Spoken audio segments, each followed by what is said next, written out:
Hozirgi zamonda o'zi umuman migratsiyada, masalan, ishga jo'nataman deydiganlarni 90% mashinalik bo'ladi. 90% mashinalik bo'ladi. Germaniyada ekan ishga taklif qilib, men bu Norvegiyada ekan, menga viza chiqibdi, Norvegiya vizasi, video qilib jo'natdi, stiker ekan, qo'lga yopishtiribdi, orqasiga yopishtiribdi. Ay. Unaqa qilmanglar. Norvegiya vizasini stiker qilib qog'ozga yopishtirib, video qilib tashlayapti. Bitta rasm jo'natgan. Viza menga chiqdi deydi. Stiker. Angliyaning ishchi vizasi, umuman Angliya vizasi onlayn bo'lgan. Bitta kod beradi, bo'ldi. Shuni o'tib ketasiz. Stiker yo'qolib ketgan. Shuni bilmaydigan odamlar. Xo'p do'stlar, hammaga salom. Sizlar bilan Tech Rasul. Konsalting firmalarsiz o'zingiz Norvegiyaga ishga topshirishingiz mumkin, biror kishiga biron so'm pul bermasdan. Hozir mana shu videoda konsalting firma bilan topshirsangiz nimalarni yo'qotasiz va nimalarga e'tibor berish kerak? Chunki juda ham ko'plab odam menga Telegramda yozadi. Juda omi odamlar ham ko'p, juda aqlli odamlar ham ko'p.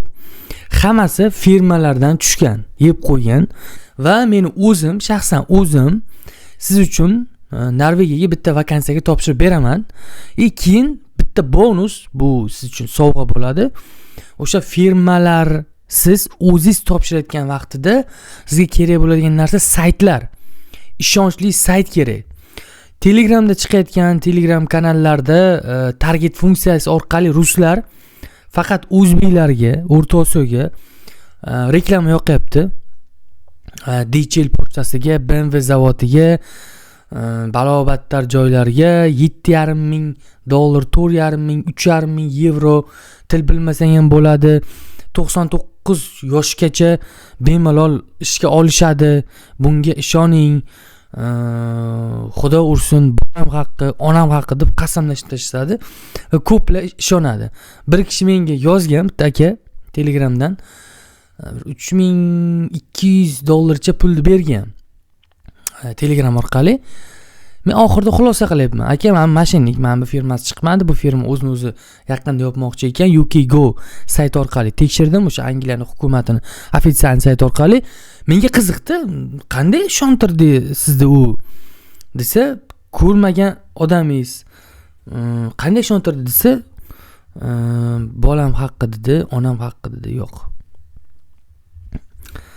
Hozirgi zamonda o'zi umuman migratsiyada, masalan, ishga jo'nataman deydiganlarni 90% mashinalik bo'ladi. 90% mashinalik bo'ladi.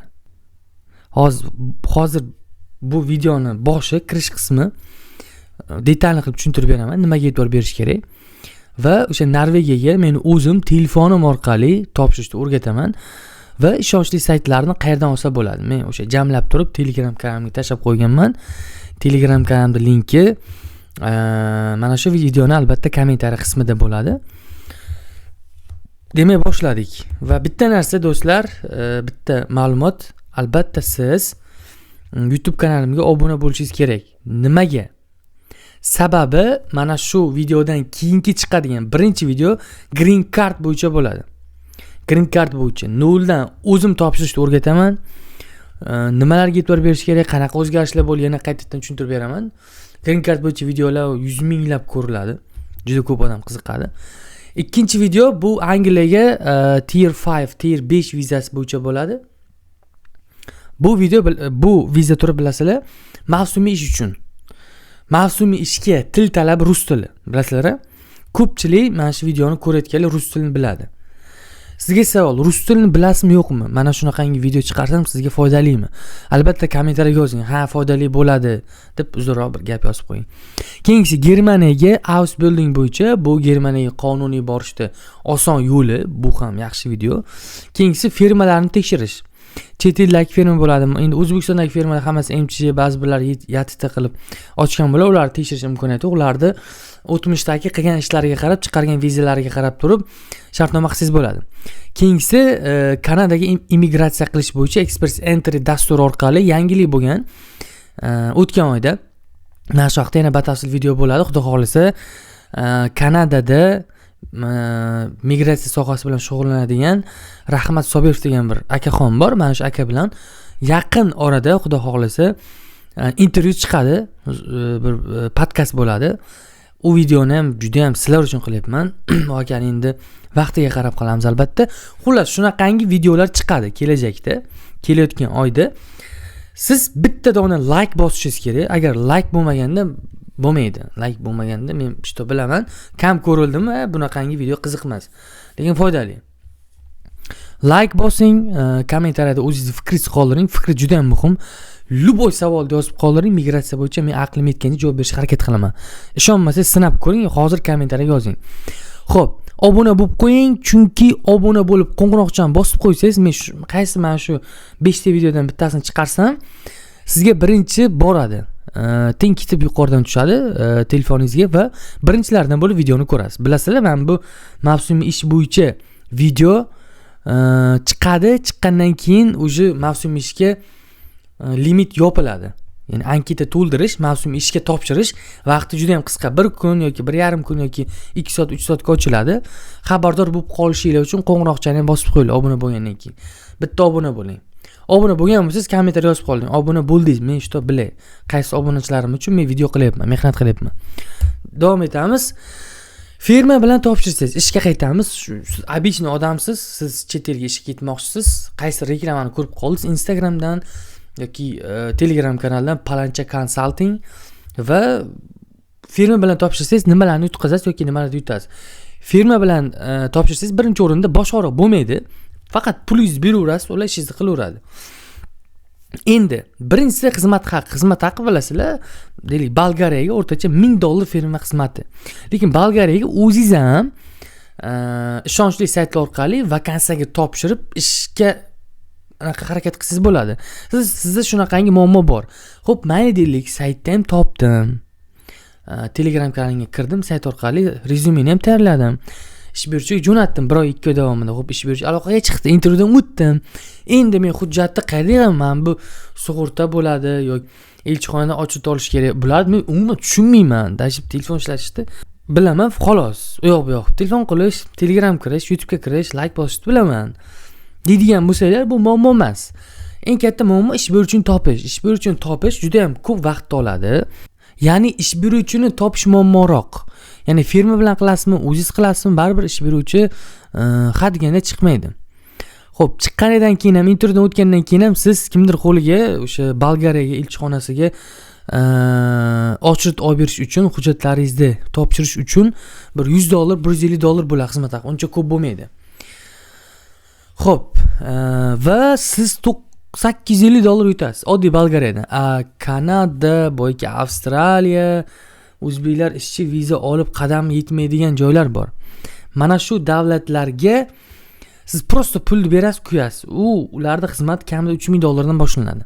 Yeb qo'yasiz xullas. Xizmat haqqisi, mana shu xizmat haqqini puli o'zingizning qo'lingizda qoladi. Ikkinchisi bosh to'lov. Birinchi o'rin deylik, o'rtacha $1,500 bo'layotganimiz 30% ni oldindan to'laysan deb shartnomada ko'rsatilgan. Bu 30% o'rtacha $500 dan ko'proq plus minus bo'ladi. Siz firmaga bordingizmi, albatta sizdan pul talab qilishadi. Chiroyli qizlar o'tiradi, yaxshi muomala qilib pulingizni olib qo'yadi. Siz kredit olganingizni ham, molingizni sotganingizni ham, hovlingizni yarmi sotganingizni ham bilmay qolasiz. Keyingisi ishonchli firma topish bu qiyin. Juda qiyin. Mendan ko'pchilik so'rashadi, ishonchli firma bormi? Yo'q. Men o'zim firmada ishlaganman, qanaqa ishlashini bilaman. O'shaning uchun birovni ishiga imенно, masalan, uy temasi bo'yicha artistlar reklama qiladi-ku, bir narsa building deydi-ku, uy temasi bo'yicha, dori-darmon bo'yicha, klinikani reklama qilish bo'yicha kimnidir qaysidir firmani ishga jo'natgan firmani rekomendatsiya qilib bo'lmaydi. Mana shu 4 ta 5 ta narsani rekomendatsiya qilmaslik kerak. Javob berib bo'lmaydi kimdir ishiga, ikkinchi shaxs kishi ishiga javob berib bo'lmaydi. 10 tadan 10 ta shartnoma qilsa, kim bilandir 10 tadan 10 tasini ishga jo'nata olmaydi. Qaysi bitta norozi bo'lgan YouTube'ga keladi, kommentariyaga qo'pol qilganda chichib ketadi. Shunaqa. Keyingisi, hech qanday ma'lumot bo'lmaysiz. Siz bordingiz, shartnoma qildingiz, $500, $800, $1000 pulni berdingiz, kutasiz, prosta kutasiz. Ular nima qilyapsiz? Siz uchun CV qildimi? Nechta vakansiyaga topshirdi? Nechta ish beruvchi qiziqmadi sizga? Nechtasi qiziqdi? Bilmaysiz. Endi o'zingiz topshirsangiz, ish beruvchi topishingiz kerak. Ish beruvchining ikkita yo'li bor. Birinchi o'rinda o'sha chetda ishlayotgan birorta bir tanishingiz sizning ma'lumotlaringizni o'sha ish beruvchisiga olib boradi. Birorta bir do'stingiz, tanishingiz chet elda bo'lsa, borib turib, mana shunaqa do'stim bor, mana rus tilini yorib qo'yadi yoki qo'ldan ish keladi, hunari zo'r, mutaxassis, mana shuni ishga ol. Hech bo'lmasa menda ishlaydi. U ish beruvchi sizga aloqaga chiqishi mumkin. Birinchi yo'l. Ikkinchi yo'li, ishonchli har bitta davlat sayti bor. Har bitta davlat sayti bor, o'sha sayt orqali vakansiyaga topshirasiz. Bu saytlarni men yig'ib Telegram kanalimga joylab qo'yganman. Tekin Telegram kanalimga joylab qo'yganman. Telegram kanalimning linki kommentariyada bor. Men Telegram kanaliga odam yig'moqchi emasman. Menga million, 800 ming, 400 ming, 100 ming, 200 ming, 50 ming odam kerak emas. Shunday kommentariyaga o'tinglarda, Telegram kanalimda ko'p havola bor. O'sha ustiga bosinglarda list turibdi. Mana 5-6 davlat saytini, ishonch sayti linki bor. O'sha linkni o'zingizga bitta kopirayot qilib, o'zingizga saqlab qo'ying, Telegram kanalimga chiqib keting. Menga obuna bo'lishingiz ham shart emas. Shunchaki bu yerga qo'yib bo'lmaydi. YouTube'ga joylab bo'lmaydi. Keyingisi CV cover letter kerak bo'ladi. Ko'pchilik yana CV nima deydi? Cover letter o'qiydi mana buni cover letterni. Muqova xati deb tarjima qilinadi. Bu o'sha o'z haqingizda bir qisqacha ma'lumot bo'ladi. Matn ko'rinishida ko'p saytlar so'raydi. Ya'ni hurmatli ish beruvchi, men palancha pistoncha, mana shu kasb bo'yicha mana shuncha yillik tajribaga egaman. Men mana shu vakansiyada o'zimni ko'ryapman. Menga qiziqing, CV'imni ko'rib chiqing, CV'ni jo'natim degan qisqacha rus tili yoki ingliz tilida yoki topshirgan davlatingizga qarab, nemis tili, fransuz tili bo'lishi mumkin. CV bu rezume. Mana rezume deganda odam ko'z oldiga to'yida tushgan rasmi, birovni bir to'yida tushgan, ko'chada tushgan, daraxtlar oldida tushgan rasmini burchakka qo'yib 4 ta ma'lumot qo'ygan bo'lmaydi. Unaqa bo'lmaydi. Men migratsiya bo'yicha biladigan odamlarim bor. Bitta firma bor, 550 ming so'mga tayyorlab beradi CV'ni. Bitta aka bor, Kanadaning o'zida $100 ga tayyorlab beradi. Men bularni mehnati xohlagan narxini qo'yish mumkin. Men qimmat ham demayman, arzon ham demayman. Lekin bitta narsani aytish kerak. CV bu muhim narsa. Ya'ni $100 ga qilinyapti-mu, CV muhim narsa. Siz o'ylagancha boyaki ko'cha daraxt oldiga tushgansiz 4 ta ma'lumot unaqa emas. Ya'ni ish beruvchiga yoqish kerak, sizga yoqish kerak emas. Tushunarli? Shunaqa CV turlari bor. Europace, Yevropaga o'tadigan. Bularda rasm bo'lmaydi.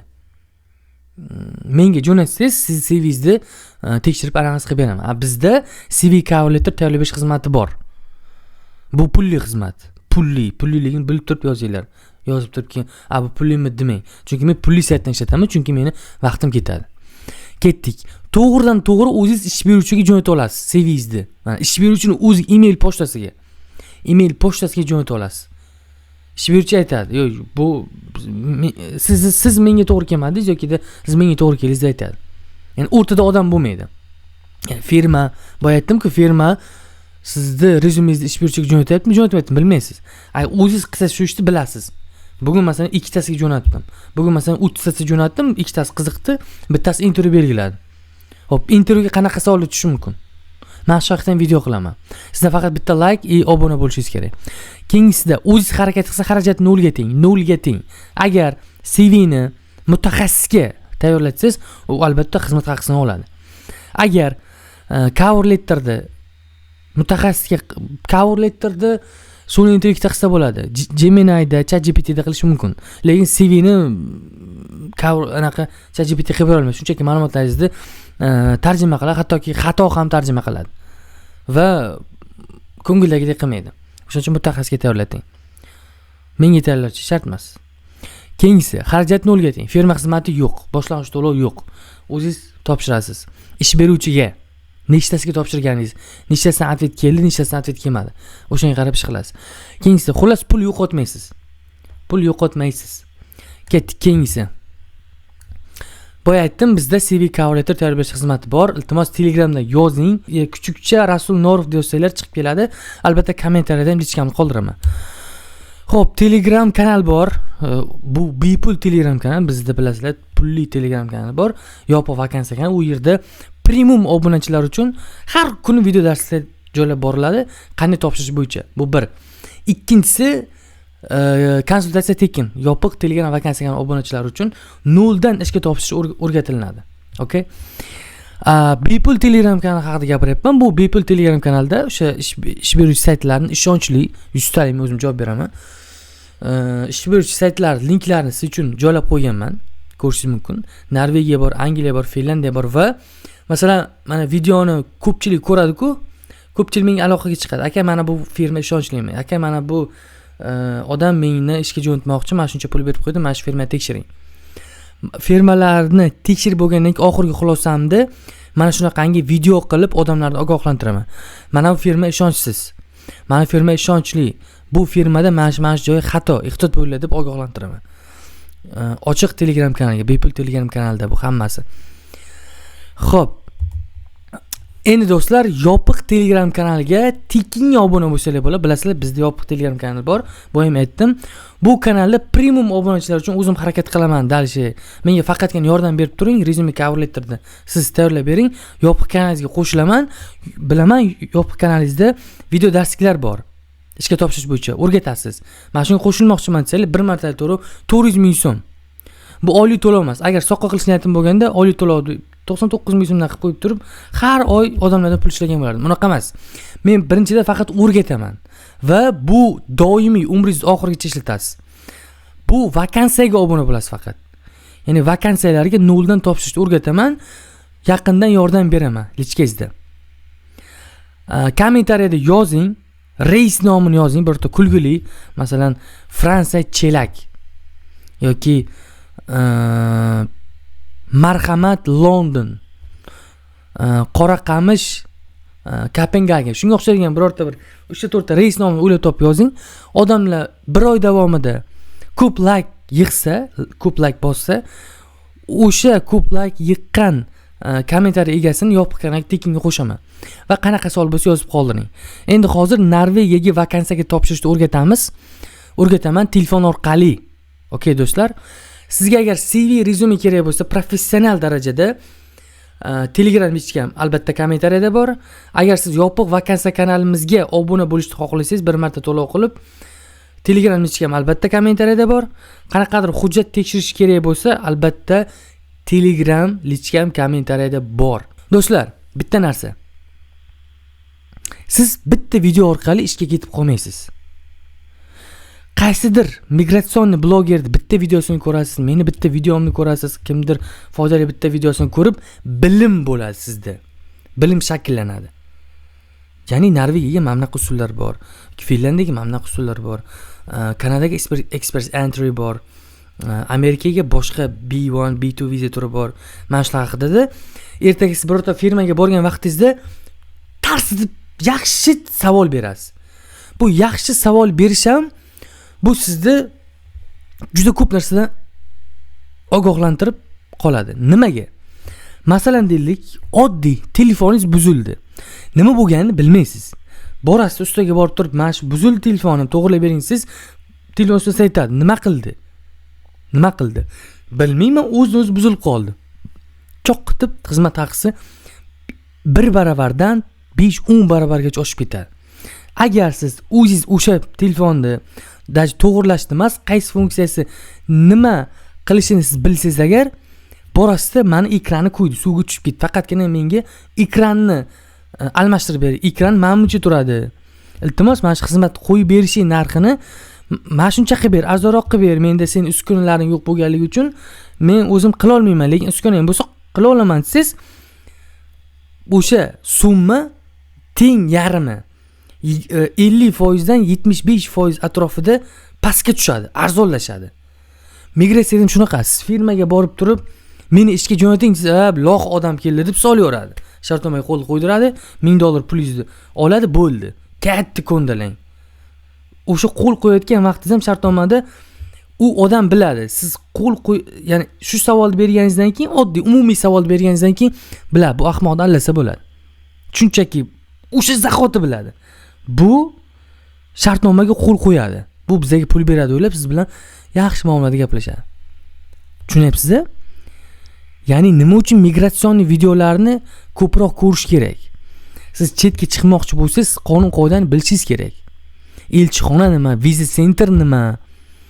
viza turlari nima, skilled worker vizasi nima, tier 5 vizasi nima, firmalarning xizmat haqisi nima uchun buncha qimmat, agar agar ishga jo'nata olmasa men kimga uchrashishim kerak, undan oldin agar ishga jo'natmasligidan oldin men qanaqa savol berishim kerak, qanaqa shart qo'yishim kerak, u menga qanaqa shart qo'yadi, mana shularni bilib olishingiz kerak.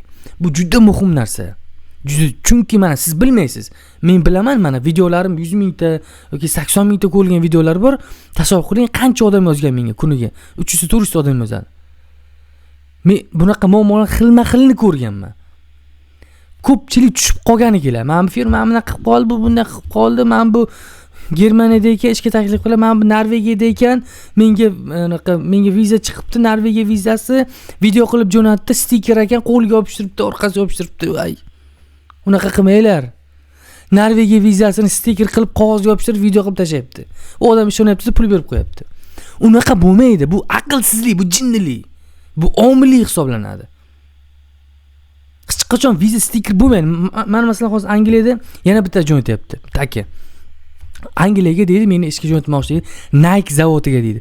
O'zi Nike zavodi o'zi qora ro'yxatga spiskga kirgan. Telegram kanaldagi obunachilar bilan Nike zavodiga ishga har kimda ham olmaydi. Bu til bilish qobiliyati kerak. B1, B2 general bo'lish kerak, IELTS sertifikat. Shunaqa joylari bor. Yana bitta rasm jo'natgan. Viza menga chiqdi deydi. Stiker. Angliyaning ishchi vizasi, umuman Angliya vizasi onlayn bo'lgan. Bitta kod beradi, bo'ldi. Shuni o'tib ketasiz. Stiker yo'qolib ketgan. Shuni bilmaydigan odamlar bor. Sizga savol, shuni bilarmidingiz? Kommentariyga yozing, hozir necha kishi bilar ekan bilamiz. Angliya vizasi stikersiz bo'lgan, ya'ni zagraniy pasportingizga yopishtirib bermaydi stiker. Onlayn bo'lgan. Shuni bilarmidingiz? Vijdonan yozing. Do'stlar, mana umuman olganda hozir vakansiya joylab boraman, email pochta orqali qanday topshirish kerak. Bu umumiy video dars. Mana shu video darsga o'xshatib boshqa vakansiyalarga ham topshirsanglar bo'ladi. Deylik masalan, mana bu vakansiyada rus tili til talabi bor.